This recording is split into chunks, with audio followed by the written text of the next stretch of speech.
New bombshell report by Director of National Intelligence possibly proving a link between the Clinton campaign directly to one of their lawyers, or at least a couple of their lawyers, as well as a tech company, all conspiring to create a distraction against her leaked emails by creating a fake dossier that tried to link the Trump campaign to Russia and the whole Russiagate scandal that took over pretty much the national discussion from 2016, pretty much throughout President Trump's presidency until it recently collapsed. And ABC, CNN, MSNBC, NBC must all be having a collective asthma attack and or heart attack because they're completely silent on the story. By the way, welcome to my channel. This is Bruce the Boss. And please don't forget to subscribe to my channel. Your subscriptions do go a long way with allowing me to put out new content and help me beat the algorithms. And if you're already subscribed, don't forget to like this video, comment on this video. Your interactions go a long way with, again, allowing my content to beat the YouTube algorithm and or suppression by Google. And don't forget to smash on that notification bell, as YouTube is not above and or against silencing any notifications of a lot of my content. It goes out to even my current subscribers and or frequent viewers. Now, this Durham Report, which actually came out Friday, February the 11th, 2022, so it's been circulating out there for about 72 hours now, and obviously headline news for Fox News. But when you go to CNN and you look at their headlines on their website, and you can do the same thing on their Twitter page, I see things about, all right, they're promoting, of course, the military-industrial complex wants to keep pushing war with with Russia and Ukraine. Talks about the, like I care about Camilla, the Duchess, and her contracting a very mild strain of the virus. They talk about the Super Bowl, the COVID protests in Canada, and the whole truckers convoy. Gotta love that whole movement. Go check that out. The Olympics, as if anyone is really concerned about what's going on in the Olympics. Valentine's Day while taking a hiking in the Himalayas. Nothing on this bombshell report.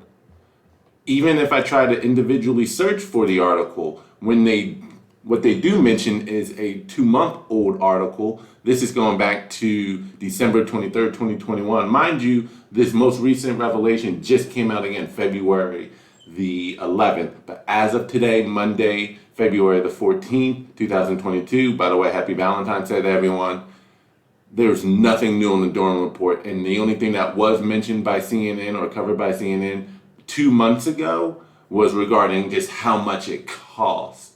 That's their take on this whole thing. And it's not just CNN. You look at MSNBC. Again, this is as of today, February the 14th, 2022. See for yourself. These are all of their latest headlines, blogs, and they are completely silent on this major revelation. They're big to talk about this union bust in REI, for instance, the truckers convoy, of course, Alabama black voters who were robbed of the U.S. Supreme Court, as if that's a big story. Let's see, ABC. Again, this is their front page headline news on their website talking about the Super Bowl. Prince Charles's wife Camilla, again, testing positive for the Modella virus. Man suspected in 11 stabbings. All of their headline stories over here. Again, pushing the Russia-Ukraine war efforts. Pelosi seeking to bury, defund the police. A note, all right. Texas early voting puts new election laws back in spotlight. Yada, yada, yada. Keeps going through. Absolutely silent on this bombshell report. Now, what is the bombshell report? So let me go back to it. There are a couple of stories that have been reported on this thus far. I'll start with this first one. Again, this first one goes into a little bit more detail of some of the players involved in this alleged infiltration campaign. All right, so here's the story. Story says lawyers for the Clinton campaign paid a technology company to infiltrate servers belonging to Trump Tower and later the White House in order to establish an inference and narrative to bring to government agencies linking Donald Trump to Russia, a filing from special counsel John Durham says.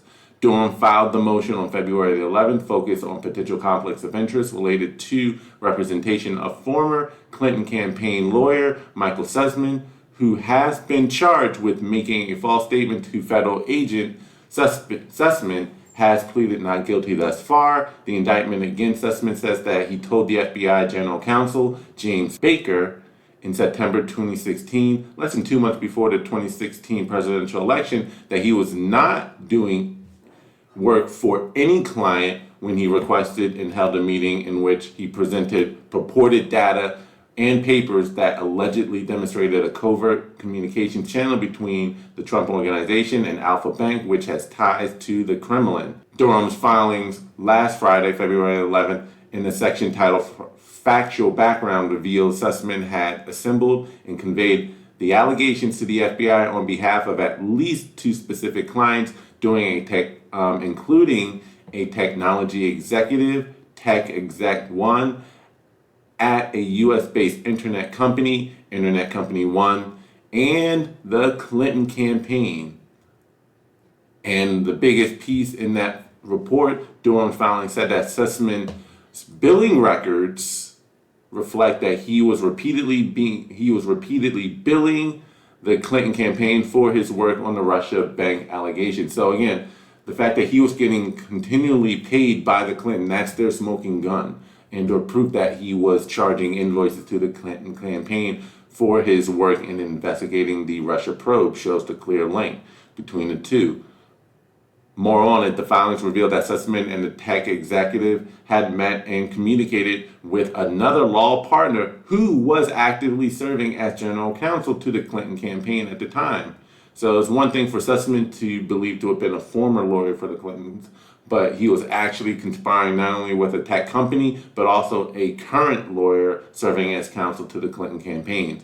In connection with these efforts, the tech exec exploited his access to non-public and or proprietary internet data. Tech Exec 1 also enlisted the assistance of researchers at the US-based university who were receiving and analyzing large amounts of internet data in connection with pending federal government cybersecurity research contract. So basically, in short, Sussmann, who was billing and being paid by the Clinton campaign, was working hand in hand not only with their active general counsel for the Clinton campaign, but also with a tech company to fabricate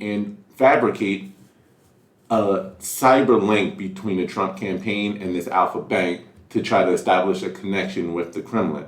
This goes even a little bit further in the more recent reporting that just came out a few hours ago. Again, being broken by Fox News, they actually have access to the actual probe, which, as the headline reads, again, former Director of National Intelligence Ratcliffe told Durham intelligence supports not only multiple indictments, but that Hilary Clinton herself approved a plan to distract the public from her email scandal. This was all done just to distract from the WikiLeaks email scandal. So a lot of this I've already covered in the previous article from Sunday, but what I'm going to actually skip to is a redacted counterintelligence letter and or documentation from the CIA, also known as the Counterintelligence Operational Lead. So sources told Fox News that the CIA memo, also known as a Counterintelligence Operational Lead, was properly forwarded to the FBI and to the attention of the then FBI Director, James Comey. Here in the CIA memo, a lot of it has been redacted, but let me get to the juicy part. So a lot in this memo is telling them to handle this document with care, not to reveal the source and or compromise an agent currently on the ground. But here in this memo, it's showing that discussing U.S. presidential candidate Hilary Clinton's approval of a plan concerning the U.S. presidential candidate Donald Trump and Russia hackers hampering U.S. elections as a means of distracting the public from her use of private email servers. So here we have a CIA memo that is based upon their investigation and confidential information and or sources showing that they have proof and or a link that Hilary Clinton herself approved of this whole operation, again, as just a means of distracting from the Julian Assange WikiLeaks revelation of her email leaks and her illegal use of a private server of classified information. So what we have right now from the Durham investigation and report filed on Friday is, again, just to summarize everything, we have indictments going out against that former Clinton lawyer, as well as the tech companies, as well as her then acting lawyer or campaign counsel, linking them in a conspiracy to actually fabricate information, taking advantage of privileged access to both private and or public servers in order to fabricate a connection or link between the Trump campaign and Russia. And then we also have a CIA document and or memo which also shows classified information that's been heavily redacted, of course, but showing some proof in the link that it was actually Hilary Clinton that greenlighted this whole operation and approved it, acting in her full knowledge and support, all in order to distract everyone from her, again, illegal activities with the use of a private server while acting as then former Secretary of State. So one big conspiracy, by the way, a conspiracy that was supported by mainstream media for years, as well as our representatives in Congress, more specifically, what was his name? Oh yeah, Congressman Adam Schiff was purporting for years that he himself had documented proof of Donald Trump's connection to the Kremlin. No, I don't agree with that at all. I think there's plenty of evidence of collusion or conspiracy in plain sight.